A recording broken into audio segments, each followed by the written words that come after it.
दोस्तों, क्या आपने कभी सोचा है कि किसी स्त्री की कोख हरी भरी होने पर भी क्यों उसको कभी पुत्र प्राप्ति नहीं होती और क्यों कुछ महिलाएं भरी जवानी में विधवा हो जाती हैं? इसका कारण क्या है? गरुड़ पुराण का वो खौफनाक सच जिसे सुनने के बाद आपकी रूह कांप जाएगी। हम अक्सर इसे दुर्भाग्य या किस्मत का खेल मानकर चुप हो जाते हैं। हम सोचते हैं कि भगवान ने उस बेचारी के साथ अन्याय किया है, लेकिन हमारे शास्त्र चीख चीख कर कहते हैं कि इस मृत्युलोक में अन्याय नाम की कोई चीज नहीं होती। यहां जो कुछ भी घटता है वह एक बहुत ही सटीक और निर्मम गणित का परिणाम है, जिसे कर्म कहते हैं। गरुड़ पुराण के प्रेत खंड में भगवान विष्णु ने स्पष्ट शब्दों में बताया है कि एक स्त्री के पिछले जन्म के वो कौन से पाप हैं जो इस जन्म में उसकी मांग का सिंदूर पोंछ देते हैं, और वो कौन से शाप हैं जो उसकी गोद को हमेशा के लिए सूना कर देते हैं। आज हम विज्ञान को एक तरफ रखकर धर्म और कर्म की उस अदालत में चलेंगे जहां न कोई वकील है और न कोई दलील, वहां सिर्फ न्याय है। अगर आप एक स्त्री हैं या आपके घर में बेटियां हैं तो यह वीडियो आपके लिए एक चेतावनी है। इसे अंत तक देखिएगा, क्योंकि अधूरा ज्ञान अज्ञान से भी ज्यादा खतरनाक होता है। भारतीय संस्कृति और हमारे सनातन धर्म के वेदों में नारी को केवल एक शरीर नहीं बल्कि साक्षात शक्ति का स्वरूप माना गया है। एक स्त्री के लिए उसका सुहाग यानी उसका पति और उसकी संतान, ये दो ऐसी अनमोल संपत्तियां हैं जिनके सामने स्वर्ग का सुख, इंद्र का सिंहासन और कुबेर का खजाना भी तुच्छ है। हर लड़की, चाहे वह अमीर घर की हो या गरीब, जब 16 श्रृंगार करके विवाह के मंडप में बैठती है, अग्नि के फेरे लेती है, तो उसकी आंखों में बस यही सपना तैरता है कि उसका सुहाग अमर रहे और उसके आंगन में बच्चों की किलकारियां गूंजें। जब कोई बड़ा बुजुर्ग किसी नवविवाहिता को आशीर्वाद देता है तो वह भी यही कहता है, सदा सुहाग्न रहो, दूधो नहाओ, पूतो फलो। यह केवल आशीर्वाद नहीं है, यह भारतीय नारी के जीवन का सार है, उसका उद्देश्य है और उसका गौरव है। लेकिन सवाल यह है कि क्या हर स्त्री का यह सपना पूरा होता है? क्या हर स्त्री को यह सुख नसीब होता है? हम अपने आसपास, अपने समाज में, अपने रिश्तेदारों में ऐसे कई हृदय विदारक दृश्य देखते हैं जो पत्थर दिल को भी पिघला दें। एक तरफ वो स्त्री है जिसकी अभी शादी की मेहंदी भी नहीं छूटी थी, जिसके हाथों की चूड़ियों की खनक अभी शांत भी नहीं हुई थी कि काल ने उसके पति को उससे छीन लिया। भरी जवानी में जब उसे प्रेम, सुरक्षा और साथ की सबसे ज्यादा जरूरत थी, उसे सफेद साड़ी पहनने पर मजबूर होना पड़ा। उसकी दुनिया उजड़ गई। और दूसरी तरफ वो स्त्री है जिसके पास सब कुछ है। उसके पास धन है, दौलत है, नाम है, शोहरत है, बड़ा मकान है। लेकिन जब वह रात को अपने आलीशान बेडरूम में जाती है तो वहां एक जानलेवा सन्नाटा होता है। उसकी गोद सूनी है, वह दुनिया की नजरों से छुपकर रोती है। वह डॉक्टरों के चक्कर लगाती है, लाखों रुपए खर्च करती है, पीर फकीरों के धागे बांधती है, लेकिन उसे मां शब्द सुनने का सुख नहीं मिलता। समाज उसे ताने मारता है, उसे अपशकुनी कहता है, उसे बांझ कहकर बुलाता है। वह अंदर ही अंदर घुटती रहती है, जलती रहती है कि आखिर मैंने किसका क्या बिगाड़ा था। मैंने तो इस जन्म में चींटी को भी नहीं मारा, फिर मेरे साथ यह अन्याय क्यों? गरुड़ पुराण कहता है कि तुमने बिगाड़ा था, शायद इस जन्म में नहीं, लेकिन पिछले किसी जन्म में। आत्मा की यात्रा बहुत लंबी होती है, अनंत होती है। हम शरीर बदलते हैं जैसे हम कपड़े बदलते हैं, लेकिन हमारे कर्मों की पोटली, हमारे पाप और पुण्य हमारे साथ चलते हैं। गरुड़ पुराण में पक्षीराज गरुड़ भगवान विष्णु से यही प्रश्न पूछते हैं जो आज आपके मन में है। गरुड़ पूछते हैं कि हे प्रभु, किस पाप के कारण एक पतिव्रता दिखने वाली स्त्री को वैधव्य का दुख भोगना पड़ता है, और किस पाप के कारण एक स्वस्थ, सुंदर और सर्वगुण संपन्न स्त्री को भी पुत्र का मुख देखने को नहीं मिलता? तब भगवान विष्णु जो उत्तर देते हैं वह हर इंसान की आंखें खोलने वाला है। वह उत्तर हमें बताता है कि कर्म का कानून कितना सूक्ष्म और कितना कठोर है। सबसे पहले हम उस अभिशाप की बात करते हैं जिससे हर विवाहित स्त्री डरती है, जिसके ख्याल मात्र से ही उसका दिल कांप उठता है, और वह है वैधव्य यानी विधवा होना। गरुड़ पुराण के अनुसार जवानी में विधवा होना कोई संयोग नहीं है, कोई एक्सीडेंट नहीं है। इसके पीछे मुख्य रूप से 3 से 4 बड़े कारण होते हैं जो पिछले जन्मों के गहरे पापों से जुड़े हैं। पहला और सबसे प्रमुख कारण है रिश्तों की हत्या या दंपति भेद। गरुड़ पुराण कहता है कि जो स्त्री अपने पिछले जन्म में किसी हंसते खेलते परिवार को तोड़ती है, उसे अगले जन्म में विधवा होने का श्राप मिलता है। इसे गहराई से समझिए। मान लीजिए पिछले जन्म में कोई स्त्री थी। उसने अपनी ईर्ष्या, अपने अहंकार या अपनी क्षणिक वासना के कारण 2 प्यार करने वालों को अलग कर दिया। उसने किसी पत्नी को उसके पति के खिलाफ भड़काया या किसी पति को उसकी पत्नी से दूर करवा दिया। उसने चुगली की, षड्यंत्र रचे और एक सुखी दांपत्य जीवन में शक और नफरत का जहर घोल दिया। उस वक्त जब वो जोड़ा अलग हुआ, जब वो परिवार टूटा, तो उस निर्दोष स्त्री की जो हाय लगी, उसका जो तड़पना था, वो ब्रह्मांड में रिकॉर्ड हो गया। प्रकृति का नियम है कि आप जो दूसरों को देते हैं वही आपको ब्याज समेत वापस मिलता है। चूंकि उसने किसी और को वियोग यानी जुदाई का दुख दिया था, उसने किसी का सुहाग छीना था, इसलिए इस जन्म में नियति उसे वही दुख देती है, लेकिन और भी भयानक रूप में। उसे जवानी में ही अपने पति से अलग होना पड़ता है। यह टिट फॉर टैट यानी जैसे को तैसा वाला न्याय है। भगवान कहते हैं कि जिसने दूसरों का घर जलाया, उसे अपने घर की राख में बैठना ही पड़ता है। दूसरा कारण जो गरुड़ पुराण में बताया गया है वो है विश्वासघात और पति का अपमान।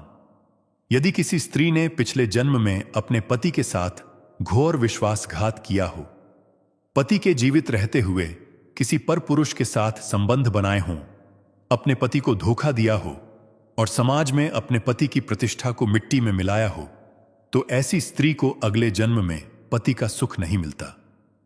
शास्त्र कहते हैं कि पति पत्नी का रिश्ता केवल सामाजिक समझौता नहीं है, यह अग्नि को साक्षी मानकर जोड़ा गया एक आत्मिक बंधन है। यह 7 जन्मों का साथ है। जब कोई स्त्री इस बंधन की पवित्रता को खंडित करती है, तो वह रौरव नरक की भागीदार बनती है।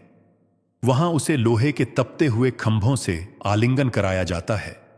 वहां सजा काटने के बाद जब वह जीवात्मा दोबारा पृथ्वी पर स्त्री योनि में जन्म लेती है, तो उसके भाग्य में वैधव्य योग लिख दिया जाता है। यानी उसकी शादी तो होगी, धूमधाम से होगी, शहनाइयां बजेंगी, लेकिन वह शादी टिकेगी नहीं। या तो पति उसे छोड़ देगा या यमराज उसे उससे छीन लेंगे। यह उस पिछले अपमान का दंड है जो उसने एक पवित्र रिश्ते को दिया था। तीसरा कारण बहुत ही सूक्ष्म है, लेकिन इसका प्रभाव बहुत गहरा होता है। यह है वाणी का दोष और करवा चौथ जैसे व्रतों का उपहास। गरुड़ पुराण कहता है कि जिस स्त्री की वाणी में कड़वाहट होती है, जो रोज अपने पति को कोसती है, जो बात बात पर उसे मरने की बद्दुआ देती है, जो कहती है कि तू मर क्यों नहीं जाता, या जो अपने पति को अपना शत्रु मानकर उसका अनिष्ट चाहती है, उसके मुख से निकली हुई वाणी सत्य हो जाती है। हमारे यहां कहा जाता है कि स्त्री की वाणी में सरस्वती का वास होता है, खासकर संध्या काल में। अगर वह रोज अपने पति के लिए बुरा बोलेगी, तो उसके घर में नकारात्मक ऊर्जा का एक ऐसा चक्र बन जाएगा जो उसके पति की प्राण शक्ति को, उसकी आयु को धीरे धीरे खा जाएगा। ऐसी स्त्रियां जो पति की लंबी उम्र के व्रत जैसे करवा चौथ या वट सावित्री का मजाक उड़ाती हैं या उन्हें ढोंग बताती हैं, वे अपने ही पैरों पर कुल्हाड़ी मारती हैं। ऐसे मामलों में पति की अकाल मृत्यु हो जाती है और स्त्री को जीवन भर पछताना पड़ता है कि काश मैंने वो शब्द न कहे होते, काश मैंने वो व्रत रख लिया होता। इसलिए हमारे बुजुर्ग कहते हैं कि पति से झगड़ा करो, उससे रूठो, लेकिन उसकी आयु को लेकर, उसके प्राणों को लेकर कभी अपशब्द मत बोलो। चौथा कारण जो गरुड़ पुराण के कर्म विपाक संहिता में मिलता है, वह है मंगल दोष का रहस्य। हम कुंडली में मंगल दोष को देखते हैं, लेकिन यह दोष बनता कैसे है? यह तब बनता है जब किसी स्त्री ने पिछले जन्म में अपने पति की हत्या की हो या उसे आत्महत्या करने पर मजबूर किया हो। वह रक्त का कर्ज इस जन्म में मंगल बनकर उसकी कुंडली में बैठ जाता है। ऐसा मंगल विवाह के बाद पति के लिए मारक बन जाता है। यह कोई अंधविश्वास नहीं, यह ऊर्जा का विज्ञान है। वह पुरानी हिंसा की ऊर्जा इस जन्म में दुर्घटना या बीमारी बनकर लौटती है। अब आते हैं दूसरे सबसे बड़े प्रश्न पर, जो आज के समय में हजारों स्त्रियों के आंसुओं, तनाव और डिप्रेशन का कारण है। संतान का ना होना, या विशेष रूप से पुत्र का ना होना। हमारे समाज में आज भी पुत्र प्राप्ति को मोक्ष का द्वार माना जाता है, क्योंकि शास्त्रों के अनुसार पुत्र ही पिंडदान का अधिकारी है और वही वंश को आगे बढ़ाता है। एक मां के लिए बांझपन का दुख मृत्यु के दुख से भी बड़ा होता है। तो आखिर क्यों किसी स्त्री की कोख हरी भरी होने के बावजूद, यानी सब कुछ मेडिकली ठीक होने के बावजूद, सूनी रह जाती है? डॉक्टर कहते हैं अनएक्सप्लेन्ड इनफर्टिलिटी, लेकिन गरुड़ पुराण इसके पीछे संतान प्रतिबंधक दोष की बात करता है। इसका सबसे पहला और सबसे भयानक कारण है भ्रूण हत्या या जीव हत्या। गरुड़ पुराण में स्पष्ट लिखा है कि जो स्त्री या जो पुरुष अपने पिछले जन्म में गर्भपात करवाते हैं, यानी अजन्मे बच्चे को कोख में ही मार देते हैं, उन्हें अगले जन्म में बांझपन का श्राप मिलता है। सोचिए, प्रकृति कितनी न्यायप्रिय है, कितनी सटीक है। आपने पिछले जन्म में एक जीवात्मा को धरती पर आने से रोका था। आपने उसे जीवन लेने का मौका नहीं दिया। आपने उसे सूर्य की रोशनी देखने नहीं दी। आपने अपनी सुविधा के लिए एक धड़कते हुए दिल को बंद कर दिया था। इसलिए इस जन्म में प्रकृति आपको जीवन देने के अधिकार से वंचित कर देती है। जिन स्त्रियों ने बार बार अबॉर्शन करवाया होता है, या जिन्होंने किसी गर्भवती जानवर को लात मारी होती है, या किसी पक्षी के अंडों को फोड़ दिया होता है, उनकी कुंडली में सर्प दोष या पितृदोष का निर्माण हो जाता है। यह दोष इस जन्म में उनकी गोद भरने नहीं देता। वह तरसती रहती है कि कोई उसे मां कहकर पुकारे, लेकिन उसके कर्म उसके सामने दीवार बनकर खड़े हो जाते हैं। गर्भ ठहरता है और गिर जाता है। यह वही पीड़ा है जो उसने पिछले जन्म में उस जीवात्मा को दी थी। दूसरा कारण है सौतेलेपन का क्रूर व्यवहार। यदि किसी स्त्री ने पिछले जन्म में अपने सौतेले बच्चों को सताया हो, मान लीजिए वह दूसरी पत्नी बनकर गई और उसने पहली पत्नी के बच्चों को भूखा रखा, उन्हें घर से निकाल दिया, उन्हें सर्दी में ठिठुरने दिया या उनके साथ मारपीट की, तो उसे इस जन्म में संतान सुख नहीं मिलता। बच्चे चाहे अपने हों या पराए, भगवान का रूप होते हैं, बाल गोपाल का रूप होते हैं। जब आप किसी बच्चे को रुलाते हैं तो आप साक्षात ईश्वर को रुला रहे होते हैं। उस मासूम के आंसू, उसकी भूख, उसकी तड़प आपकी किस्मत में खारे पानी का समुद्र लिख देती है। ऐसी स्त्री इस जन्म में बच्चों को तरस जाती है। वह दूसरों के बच्चों को देखकर रोती है, उन्हें खिलाने की कोशिश करती है, उन्हें गोद में लेना चाहती है, लेकिन उसे अपना बच्चा नसीब नहीं होता। यह उस पिछले जन्म की क्रूरता का परिणाम है। गरुड़ पुराण कहता है कि जिसने ममता का अपमान किया, उसे ममता का सुख कैसे मिल सकता है। तीसरा और बहुत ही महत्वपूर्ण कारण है पितृ अरण या पितृदोष।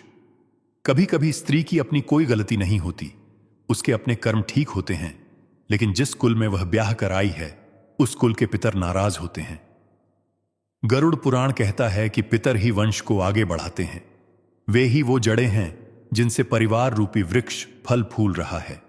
यदि किसी घर में पितरों का तर्पण नहीं किया जाता, श्राद्ध नहीं किया जाता, अमावस्या को जल नहीं दिया जाता, या सबसे बड़ी बात, घर के जीवित बुजुर्गों का अपमान किया जाता है, उन्हें घर से निकाल दिया जाता है, तो उस घर की वंश बेल रुक जाती है। पितर अपनी ही कुलवधू की कोख को बांध देते हैं। वे कहते हैं कि जिस घर में बुजुर्गों का सम्मान नहीं, वहां नए जीव का स्वागत कैसे हो सकता है। ऐसे घरों में या तो बच्चे पैदा नहीं होते, और अगर होते भी हैं तो वो जीवित नहीं बचते। इसे काकवंध्या दोष कहते हैं, यानी एक बार बच्चा होकर मर जाना और फिर कभी ना होना। यह पितरों के क्रोध का संकेत है। चौथा कारण है क्षेत्र दोष या पवित्रता का अपमान। यह तब होता है जब कोई स्त्री श्मशान भूमि, किसी सिद्ध मंदिर के गर्भगृह या किसी निषिद्ध स्थान पर जाकर पवित्रता के नियमों का उल्लंघन करती है, या रजस्वला अवस्था में देव कार्यों में जानबूझकर बाधा डालती है। गरुड़ पुराण कहता है कि पवित्रता का अपमान करने से स्त्री के शरीर के तत्व, उसकी नाड़ियां दूषित हो जाती हैं, उसका ऑरा काला पड़ जाता है। ऐसी स्त्री के गर्भ में कोई भी पुण्य जीवात्मा, कोई भी देवतुल्य आत्मा ठहरने से डरती है। यह एक प्रकार का शाप है जो उसे एकाकी जीवन जीने पर मजबूर कर देता है।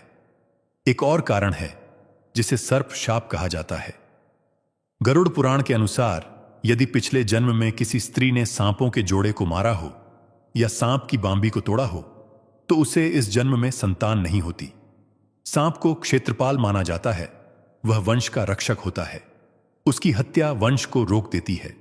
सपने में बार बार सांप दिखना या मरे हुए सांप दिखना इस बात का संकेत है कि यह दोष सक्रिय है। लेकिन दोस्तों, गरुड़ पुराण केवल डराता नहीं है, यह रास्ता भी दिखाता है। यह एक मार्गदर्शक है। सनातन धर्म की सबसे बड़ी खूबसूरती यही है कि यहां हर ताले की चाबी है, हर समस्या का समाधान है। भगवान विष्णु परम दयालु हैं। क्या इन दोषों का कोई निवारण है? क्या लिखी हुई तकदीर को बदला जा सकता है? भगवान विष्णु कहते हैं, हां, कर्म को कर्म से ही काटा जा सकता है। अगर आपने विष खाया है तो उसकी काट भी विष ही होगा। अगर बुरे कर्मों से भाग्य बिगड़ा है तो अच्छे और महान कर्मों से भाग्य संवर भी सकता है। अगर किसी स्त्री की कुंडली में वैधव्य योग है या उसे डर है कि उसके पति पर कोई संकट है तो उसे तुलसी और गौरी शंकर की शरण में जाना चाहिए। गरुड़ पुराण के अनुसार जो स्त्री नियम से तुलसी में जल देती है, तुलसी की परिक्रमा करती है और मंगला गौरी का व्रत पूरी श्रद्धा से करती है, वह यमराज से भी अपने पति के प्राण वापस ला सकती है, जैसे सती सावित्री लाई थी।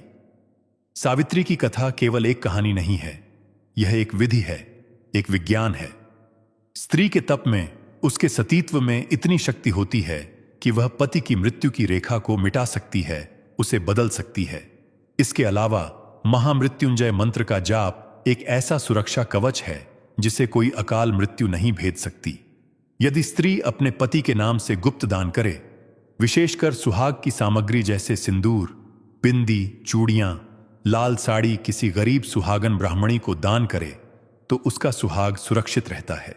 यह दान उसके पति की आयु को बढ़ाता है। और जिन स्त्रियों को पुत्र नहीं हो रहा, जिनकी गोद सूनी है, उन्हें निराश होने की जरूरत नहीं है। उन्हें हरिवंश पुराण का श्रवण करना चाहिए और संतान गोपाल मंत्र का जाप करना चाहिए। यह मंत्र भगवान कृष्ण को बालक रूप में बुलाने का मंत्र है। लेकिन सबसे बड़ा और सबसे अचूक उपाय है सेवा और प्रायश्चित। यदि आप किसी अनाथ बच्चे को गोद लेकर उसे पालें, उसे अपना नाम दें, उसे मां का प्यार दें, तो ईश्वर उस सेवा से प्रसन्न होकर आपकी कोख के ताले खोल देते हैं। यह एक परीक्षित सत्य है। कई बार गोद लेने के बाद स्त्रियों को अपनी संतान हो जाती है। क्यों? क्योंकि उन्होंने ममता के प्रवाह को शुरू कर दिया। पिछले जन्म में आपने जीवन रोका था, इस जन्म में आपने एक अनाथ का जीवन संवारा, आपका पाप कट गया।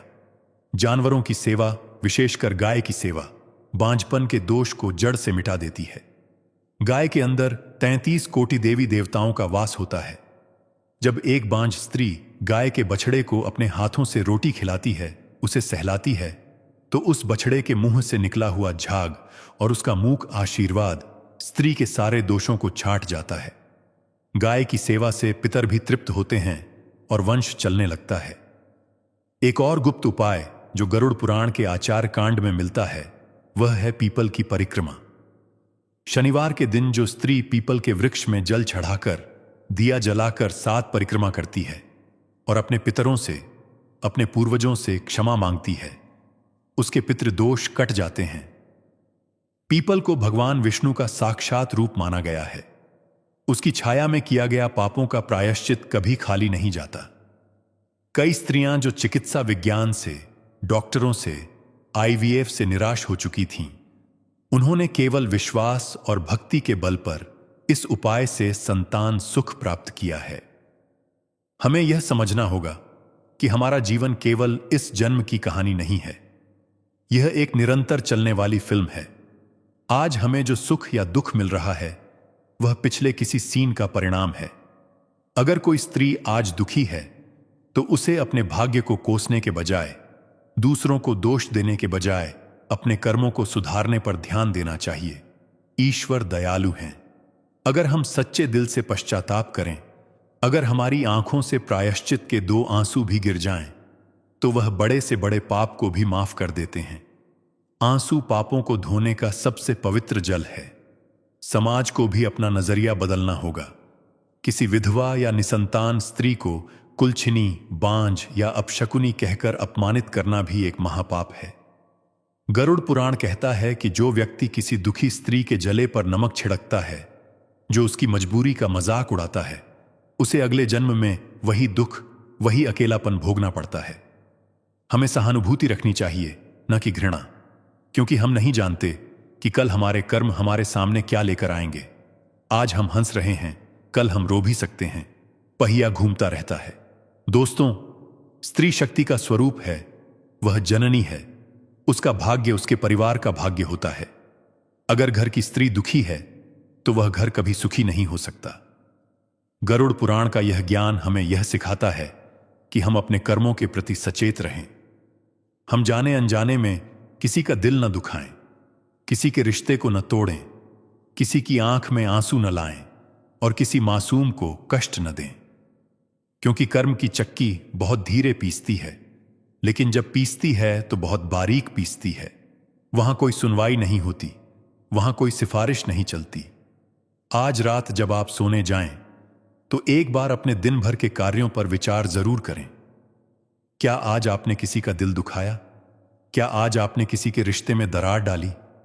अगर हां, तो तुरंत क्षमा मांग लें, क्योंकि रात को सोने से पहले मांगी गई क्षमा आपके आने वाले कल के दुर्भाग्य को मिटा सकती है। अगर आपके मन में भी कोई ऐसा डर है या आप किसी ऐसी परिस्थिति से गुजर रहे हैं तो निराश मत होइए। ईश्वर के घर देर है, अंधेर नहीं। अपने कर्म सुधारिए, दान पुण्य बढ़ाइए और प्रभु पर विश्वास रखिए। यह ब्रह्मांड गूंज है। आप यहां प्रेम चिल्लाएंगे तो प्रेम लौट कर आएगा। आप नफरत चिल्लाएंगे तो नफरत लौट कर आएगी। आप जीवन देंगे तो आपको जीवन मिलेगा।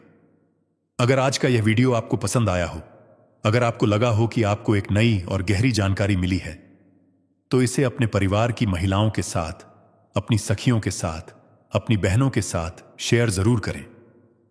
हो सकता है यह जानकारी किसी के जीवन में आशा की किरण ले आए, किसी को गलत रास्ते से रोक ले या किसी के घर को टूटने से बचा ले। सही ज्ञान का प्रसार करना भी एक बहुत बड़ा पुण्य है। अपने पूर्वजों की शांति के लिए और अपने परिवार के कल्याण के लिए कमेंट बॉक्स में पूरी श्रद्धा के साथ ओम नमो नारायण या जय मां शक्ति जरूर लिखें। मां भगवती आप सबकी गोद भरी रखें, आपका सुहाग अमर रखें और आपके जीवन से सारे अंधकार को मिटा दें। आपके घर में भी बच्चों की किलकारियां गूंजें और आपका आंगन खुशियों से भर जाए, यही हमारी प्रार्थना है। मिलते हैं अगले वीडियो में एक और गहरे अनसुलझे रहस्य के साथ। तब तक के लिए शुभम भवतु, कल्याणम मस्तु।